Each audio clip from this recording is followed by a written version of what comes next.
Grand setting divine chosen star seeds and karmic field. A lot of people want to be us, like I said, but being us requires actual work. For some reason, some people think that they can destiny swap with you or make you a living sacrifice, but at the same time, they want to try and, like I said, steal your destiny.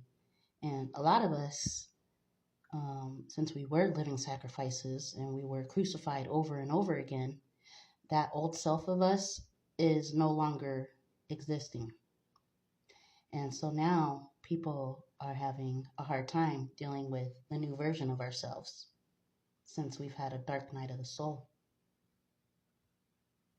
One thing I will say, a few things I will say, is that I am so grateful to the Most High for protecting me from my enemies and my bullies. Y'all bullies out there need to first and foremost deal with the bully within yourself. And after you've checked that, then you need to deal with the bullies who bullied you. And after that, you need to quit saying that you're being bullied when your whole lives you've been a bully to others. Yeshua himself, every time somebody made me cry, physically put their hands on me, or tried to harm me in any way, he was there. The Most High was there from the beginning of time.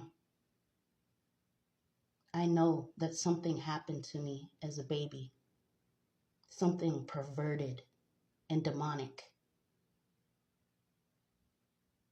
as a way of initiation into the actual dark cult.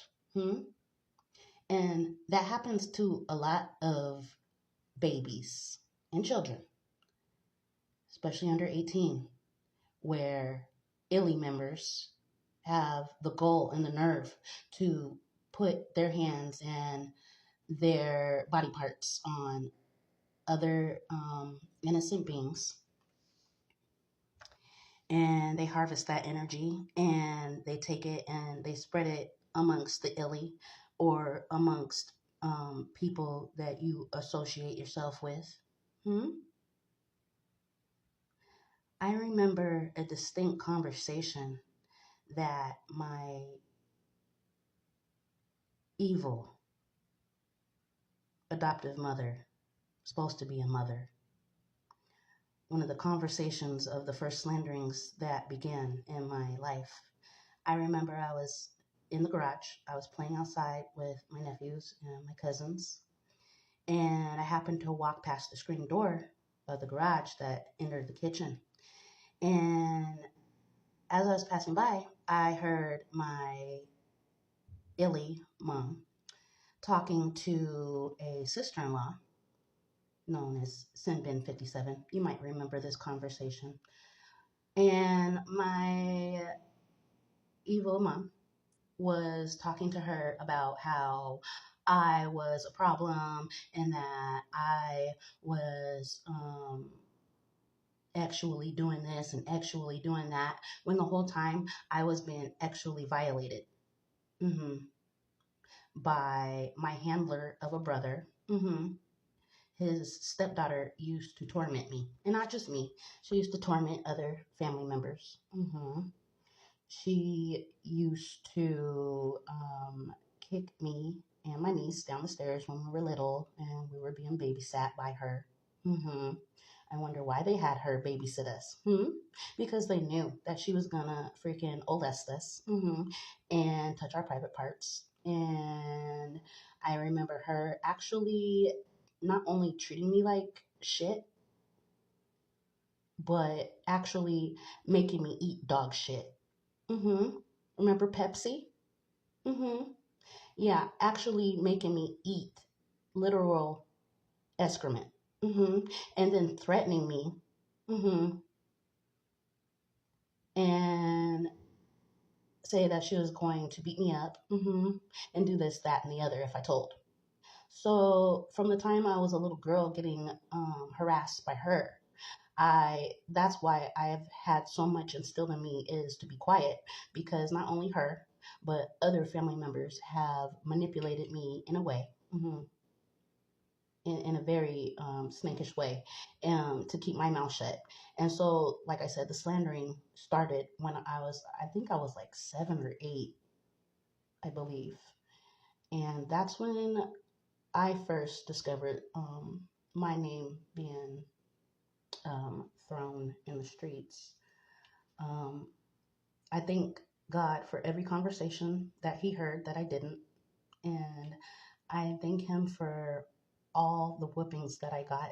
Not just, regular, back in the day we used to get spankings and stuff, you know, when we were disciplined. And, that was normal. But would get whippings where I was made to get in the shower and get my whole body wet. And then I was ordered to lay across my parents' bed. And she would pick the thinnest, sharpest belt out the closet of her belts that she would hang on her hanger. And she would get the skinniest one. And she would whip me in places where, it wouldn't be evident when I went to school the next day. And some of those times when I would get whoopings, I would literally see Yeshua right beside me, and as I'm crying, I could see him crying, and he would sit there in my room with me on the timeout bench that used to be in the hallway, if it is still there. Yeah, the timeout bench. And he would talk to me, and he would tell me that everything was going to be okay, and that those days weren't going to last always. He was beside me with um, every ex that I've had, that emotionally, mentally, physically, spiritually, psychologically, all the leads. Tried to put me down. He was there for all those tears. He was definitely there for me in this last relationship.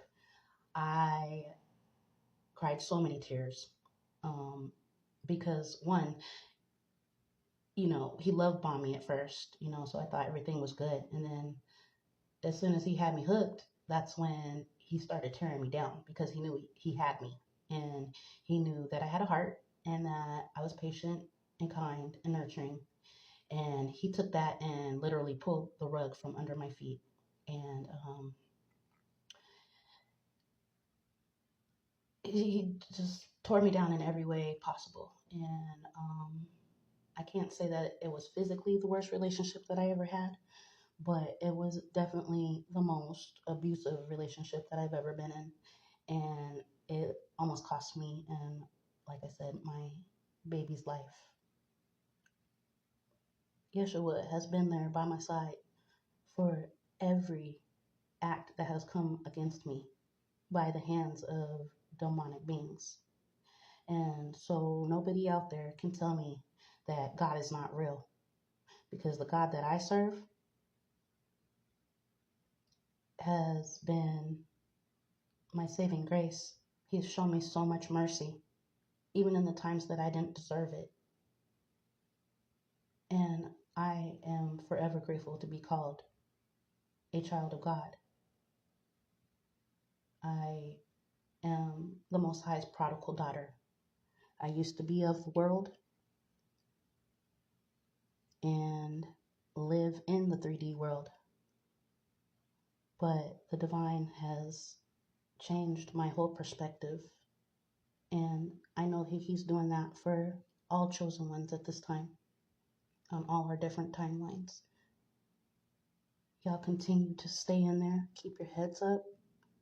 Don't be afraid to speak your truth, because it needs to be heard. It needs to be put into the frequency and the algorithm, so that we can defeat the enemy in the spiritual realms. I love y'all if nobody told you. Ashe to the Most High, and love and light.